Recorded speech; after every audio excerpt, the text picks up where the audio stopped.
Well, we're back. Again, more breaking news. This one, a little bit surprising. Darius Slay signing with the Pittsburgh Steelers. Crazy. Yeah, how about that? I mean, geez, we knew Darius Slay was likely going to go somewhere, Josh, but to the Pittsburgh Steelers was not a name that had been thrown out there just yet. And so he stays in the state of Pennsylvania and just moves down the street a little bit there to go to another playoff contender. Pittsburgh's very interesting right now. Aaron Rodgers seems to be kind of the next likely domino to fall there as Justin Fields officially a Jet. But Darius Slay is done, and the Eagles' era of a really great cornerback the past couple of years is over, and they are very clearly transitioning to a much younger secondary in the National Football League. They already were one of the youngest defenses in the NFL, but this whole idea of, okay, if you get Isaiah Rodgers, you let Darius Slay walk. If you let Isaiah Rodgers walk, you bring back Darius Slay. Not the case. Both cornerbacks gone, and Philadelphia, as of 2:53 p.m. Eastern time right now, yet to sign anybody, and as we kind of expected, they would lose a lot, and they're losing pretty much everybody right now. Yeah. And again, there's the report officially for people wondering. I would imagine, I know that some individuals may be pointing out, Jordan Schultz breaking, others confirming, but said that Milton Williams ended up being the Panther, or the Patriots, not the Panthers, like you said, but there's one among many. I just grabbed one because some post with pictures and others do not, so at least you see that. But Darius Slay, yes, going to the Pittsburgh Steelers. I did find that it was a little bit, I don't know, hilarious, ironic. I don't know necessarily what we'd phrase it as, but the fact that he got into the Darnell Washington scrum fight, and that's yet the team that he's going to go to. So, you deal with that, but there were also other things happening in Philly of maybe not the best friendly signs of social media drama and all that over the past few days. It goes back and forth. Who knows if that had any playing part in it? I know that some people are speculating all this other stuff. Either way, we're not getting into it, but the fact that he's moving on, it does signify the youth movement. We were talking about Kelee Ringo 30 minutes ago, at the time of the recording, 30 minutes ago, of just saying hey, maybe there's a chance that Slay does come back because Isaiah Rodgers signed with the Minnesota Vikings. Obviously, that's not going to happen there, but Slay was good. He was really good. When he was out there on the field, he was 14th, 15th in terms of coverage grade among all corners this season. He had a really solid year. He can still play at that level. I mean, I think we've seen that all the way up until the Super Bowl. So he may have a good year. But again, there's an element of he wanted a lot of money. Go get what you can for one final season. More credit to you. Can't knock him for that. Go get your bag. But Philly was drawing a line in the sand. And unlike 2023, you didn't have any backup plans. You didn't have anybody else. So when Slay was headed out the door for Baltimore, it was like, yeah, Big Dom calls him.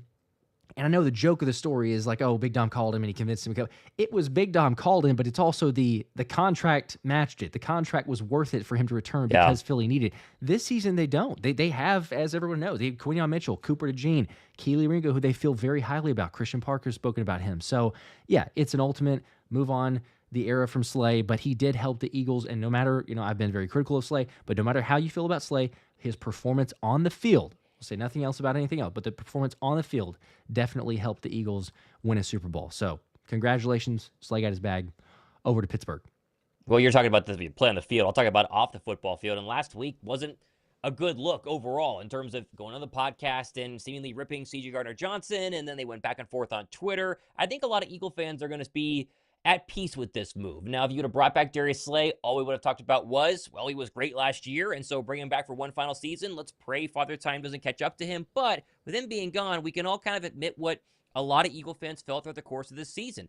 Darius Slay tended to talk a little bit too much, and whether you like athletes with podcasts or not, him going on Micah Parsons' podcast and kind of throwing shade at his own players. And then recently, not only the C.J. Gardner-Johnson, not ranking Jalen Hurts as a top 5 quarterback, not picking Smitty over Prime Odell Beckham. There were a lot of signs pointing to Darius Slay not returning to the Philadelphia Eagles. And so you're going to miss his production on the football field. That is true. Health was a major factor, I think, in this decision. I'm sure we're waiting on the actual details of how much money this is going to cost the Pittsburgh Steelers. But Philadelphia got to watch Darius Slay all season long, and they made the assumption that can he actually play 17, 18, 19 games in 2025? They probably told themselves no. And so with that being said, it's a loss. But I think so far, even though the Philadelphia Eagles have been complacent and not signing anybody as of 2:57 p.m. Eastern time as the clock continues to tick, they expected all of this. I don't think any of this has been a shock to the Eagles, and I think most Eagle fans need to understand that sooner rather than later. Yes. Yep. And again, I think that the vast majority, I'm seeing people on the comment section here. I believe that the vast majority are in that similar boat. There's a few go back and forth. I know it's very polarizing, usually talking about Slay. The 5 from Josh, though, says don't like it, but don't hate it. At least he's going to an AFC team. That's true. There were rumors of Detroit and one other team. I forgot. Detroit and I can't remember now. There's one other NFC team. But yes, it's going to AFC. John with a 5 also says we'll be fine. Howie knows what he's doing. Go Birds. That is true. Agree. Trusting in Howie. He's totally agree. Usually on it. There's been a few hit or miss opportunities within free agency, but for the most part, course correction, know what you're doing. You got your youth and your secondary last season, so we'll be all right. And as people mentioned on the stream a second ago, we were talking about Isaiah Rodgers. Give some time to the Philly Dogs, and they have kind of course corrected and been a little bit better in a situation. So, yeah, if it is Kelee Ringo, give him an opportunity. They're going to be okay. Personally, regardless of play style on the field, because you brought it up with the podcast part, but I am happy about this just because I don't want any distractions. So C.J. Gardner-Johnson, I said it on one of the shows last week, but it's if C.J. Gardner-Johnson, he's already on your team. That's not changing. He is on your roster. Darius Slay is not. So whether or not you want to say, oh, it's more of CJ's fault, it's more of Slay's fault, it's a combination, whatever, don't need the distraction. Just move on. Yeah. You're good. Again, you don't need to sign him back here. He still played at a good level, but move on a little bit further west, and good luck to him, I suppose.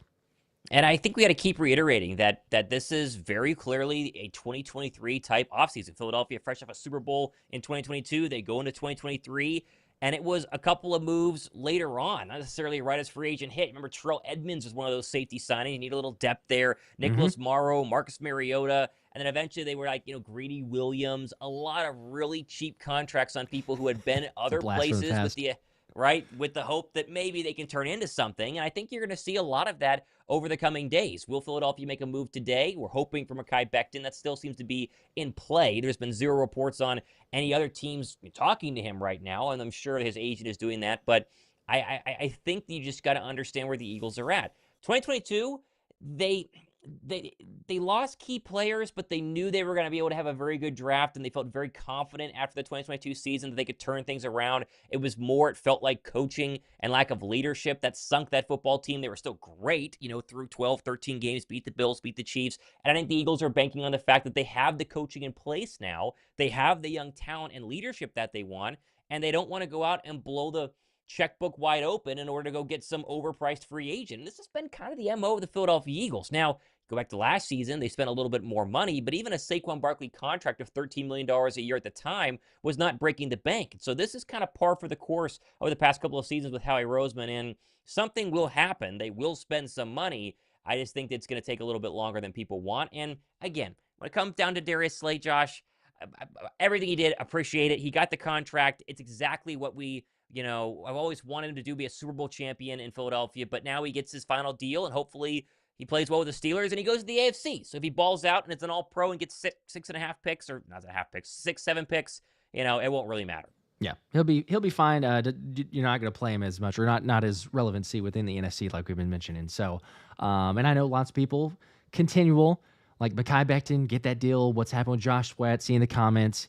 News is flying, and thankfully X is back up and cooperating at the moment, so we should be able to stay up to date. A couple others being like, Sergeant Pepper saying, yeah, LOL, starting the stream right back up. Might as well just do a full day stream. We've considered that, but it's no thanks. Usually, maybe this is a good thing for us or a bad thing. I'm not sure, but every time that it's like, okay, hey, we're wrapping up, then another move happens. So, and then other times we've extended it, and then like, okay, there's nothing that's taking place. So, do we have an effect on it?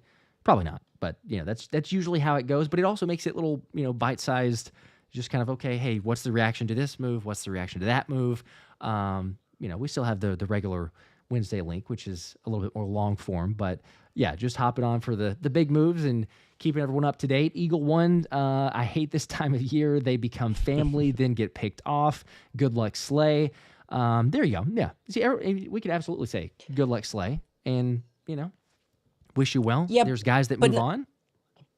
We're okay. Well, it's true, but none of these guys are the only reason the Eagles won a Super Bowl. They've lost nobody so far on offense, and even if you lose Becton, you have a backup plan in Tyler Steen.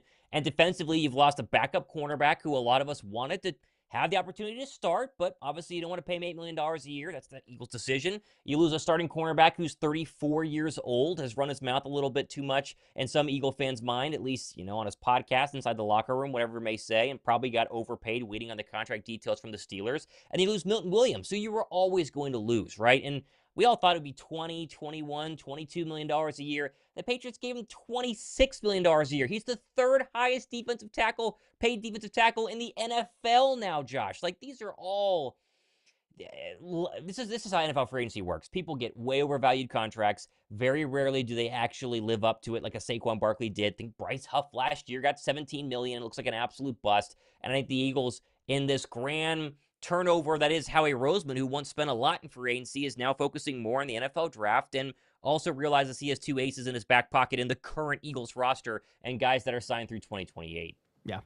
It's there's Lacey Cole Cash with the 2 also is gonna see again. This is going back and forth because there's some of supporting, some of not. Said Slay went from contender to pretender, respectfully.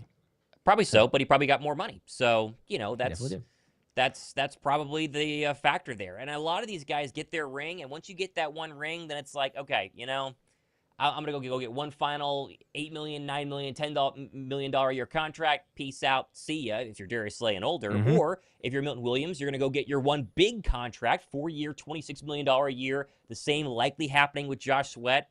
And that's just how the National Football League works. And so it's not really a surprise that any of this has happened so far. No, it is certainly not, because we expected that. Slay said on, like 2 or 3 different shows or recordings or whatever that he would love to come back to Philly, but the number has to be right. And so you knew with it being his final season, he's already got the Super Bowl. It's not necessarily like, oh, I want to go chase a championship, because you have that already. Get one last, as much as you can, move on. So we'll see officially if we get the details. I don't know. I've tried to refresh. I haven't seen a tweet for what the actual contract numbers are.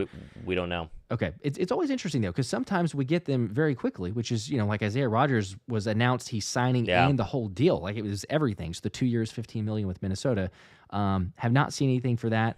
But obviously for Milton Williams, like you mentioned, the crazy astronomical number. I mean, I can only imagine what other players, Jalen Carter's still a ways away. Yes, because you got to go through the whole season, then he's eligible. But if Milton Williams, no offense, if he's getting that number, you just I can't even fathom what a Jalen Carter type contract looks like. It's crazy. 30 million plus. I mean, it's going to be massive. Yeah. Massive. And the fact that, this is just one of the better free agent defensive tackles. Imagine the best defensive tackle, maybe best defensive lineman, when it's all said and done, when his contract is up. It's going to be a big number. Very big. Got to pay for number. Absolutely. Daniel, speaking of the D-line, with the 2, said 2 words for you, Moro Ajomo. So there you go, Daniel. We were talking about it a second ago, but he's got opportunity. They have replacement people ready to go for all these losses. Moro Ajomo, Kelee Ringo, Tyler Steen, if they were to go ahead and lose, Mekhi Becton. That is the beauty of how well they've drafted the past couple of years, especially in the later rounds, right? Moro Ajomo is like a 6th or 7th round draft pick who, sometimes don't even make the roster 2 years down the line, let alone be probably a starter, snap one, day one, game one on a Thursday night this coming September against who knows what, but obviously on the starting defensive line when the front four gets things going in Philadelphia. Yes, and also I would just say this too. There's not a vast majority. Just going back to a couple of these moves, not even necessarily just Slay, but like, oh, okay, Slay's gone, Isaiah Rodgers. Seen a few comments of like, man, I don't feel good about this, or I hate this. This move's, awful, whatever. But we do have to remember, like you were saying, Thomas, it's not a surprise, but it's also how he tried to, as best he can, kind of preemptively warn the fan base and all of us to be like, hey, look, just give us some time. Like, have some patience. There's going to be some things that probably happen that might surprise some people, or be in a little bit of unconventional wisdom or something else. But he's maintained and said all along, any player that's available, any option that's available, we are going to look into. So there will be no stone left unturned. Yeah. But it may take some time. So perhaps that's Mekhi Becton. I've seen a few comments already. When is Mekhi Becton being out? It may be later as the Amazon deliveries here and the dogs are barking. But don't freak out like them. It's going to be okay. I totally agree. I'll try to read this next super chat here and maybe go on mute. Brandon with a 5. What if the Eagles get Trey Hendrickson or Micah Parsons? Think about it. Yeah, well, it doesn't seem like that's going to be likely now. I think we put all those rumors to bed. Those rumors were based on the Myles Garrett rumor because there's been no actual linking of Trey Hendrickson or Micah Parsons to Philadelphia, despite Micah Parsons seemingly wanting to be an Eagle every time he talks about our Philadelphia Eagles. But those seem to be pretty much dead, and it's really due to the fact that the market is it's hot right now. And if you're going to trade for Trey Hendrickson or Micah Parsons, you're paying them at least $40 million a year to match Myles Garrett, but most likely 41 or 42 or $43 million a year. And Philadelphia doesn't feel comfortable doing that because they clearly are very, very happy with what they have at the edge rusher spot right now, plus maybe a cheap one-year deal for a guy in the coming hours or days, plus a draft pick, all of which will be a lot cheaper than trading draft capital and then signing Trey Hendrickson. Obviously the same for Micah Parsons. And the Parsons one in particular, the Cowboys are not trading Micah Parsons to the Philadelphia Eagles, and it would take multiple first-round draft picks, and Howie's not going to do it. Yeah, it's there's so many different elements into that. The beauty is, though, that the Cowboys have taken so much time that their price continues to go up. And if you look at almost every single contract that they sign, they wait and let the market reset itself and then go, oh, shoot, now we probably better pay, our quarterback and our wide receiver and now Micah Parsons. So from the outside looking in, it hurts them there. But as far as a trade or, that's just... There's no way you're going to that type of a magnitude, especially with the deals that some of these guys are getting signed. Yeah. Yes, Alex, you've got a good ear. That was a dachshund. It's a mini dachshund, but yes, that is the bark that you heard. So he freaks out anytime there's a delivery. The S-Box with a 5. Appreciate that. Off topic, but Kenny Gainwell is also a free agent this year. If we don't keep him, who would you want instead? I like Foreman, Hunt, or Mason.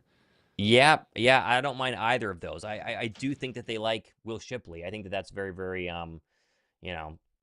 obvious. I think that they'll probably draft somebody as well. That feels very, very. I mean, we keep saying they're going to draft a corner, they're going to draft a defensive end, they're going to draft a defensive tackle, they're going to draft a running back. That all seems to be true.